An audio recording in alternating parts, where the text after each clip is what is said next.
नए साल का उत्सव पूरे विश्व के विभिन्न स्थानों में अलग अलग तिथियों पर अलग अलग रीति रिवाजों के अनुसार मनाया जाता है, जिसमें हिंदू नववर्ष विक्रम संवत के अनुसार चैत्र शुक्ल पक्ष प्रतिपदा से आरंभ होता है, जो चैत्र वासंती नवरात्रि का भी प्रथम दिवस होता है। तो इसी कड़ी में हिंदू नववर्ष रतनपुर में भी बड़े धूमधाम के साथ मनाया गया और एक विशाल शोभा यात्रा भी निकाली गई। देखिए ये खास रिपोर्ट।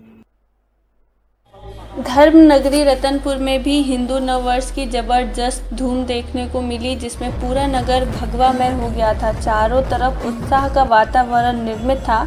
इस दौरान हिंदू नववर्ष आयोजन समिति के द्वारा एक विशाल शोभा यात्रा निकाली गई, जो तुलजा भवानी मंदिर करेहा पारा से शुरू होकर पूरा नगर भ्रमण किया, जिसमें जय श्री राम के जयकारों के साथ हिंदू एकता से संबंधित नारे लगाए जा रहे थे और युवा वर्ग डीजे की धुनों पर थिरकते हुए नव वर्ष का जश्न मना रहे थे। इस अद्भुत नज़ारे में सारा नगर इकट्ठा होकर हजारों की तादाद में एकजुटता का संदेश दे रहे थे। इस शोभा यात्रा में भगवान श्री राम की जीवन झांकी निकाली गई थी, साथ ही राम भक्त हनुमान जी का विशाल रूप देखते ही बन रहा था। इसके अलावा पुष्पक विमान व बनारस से पहुंचे हुए शिव अघोरी टीम की मनमोहक प्रस्तुति ने सबके मन को मोह लिया। इस दौरान इस शोभा यात्रा का जगह जगह फूलों की वर्षा के साथ स्वागत व आरती उतारी गई। इस शोभा यात्रा के साथ शानदार आतिशबाजी भी की गई, जिससे ऐसा जान पड़ रहा था मानो हजारों रंग बिरंगी तारे आसमान पर निकल आए हों।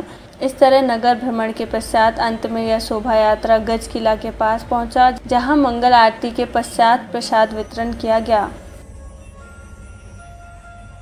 तो हिंदू नववर्ष की ढेर सारी शुभकामनाएं। हमारे यहाँ रतनपुर में हिंदू नववर्ष आयोजन समिति के द्वारा भव्य शोभा यात्रा प्रत्येक वर्षानुसार तो निकाले ही जाता था।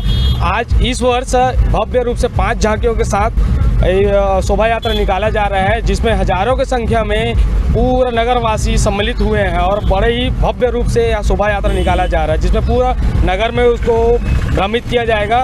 और उसके साथ साथ साज सज्जा पूरे रतनपुर में हुआ है, जिसके 1 महीना पहले हम लोग तैयारी में लगे हुए थे। इस शोभा यात्रा के माध्यम से आप छत्तीसगढ़ वासियों को क्या संदेश देना चाहते हैं? देखिए, समूचे पूरे देश में राम राज्य की स्थापना हो चुका है और यह हम सभी के दृश्य में तो दिखाई पड़ ही रहा है कि राम राज्य कैसा स्वरूप है। उसी स्वरूप में रतनपुर में भी आज छोटा प्रयास हम लोग हिंदू नववर्ष आयोजन समिति के द्वारा किया जा रहा है और यह निश्चित तौर पर भव्य राम राज्य के स्वरूप हम सभी रैली के माध्यम से दिखाएंगे आज।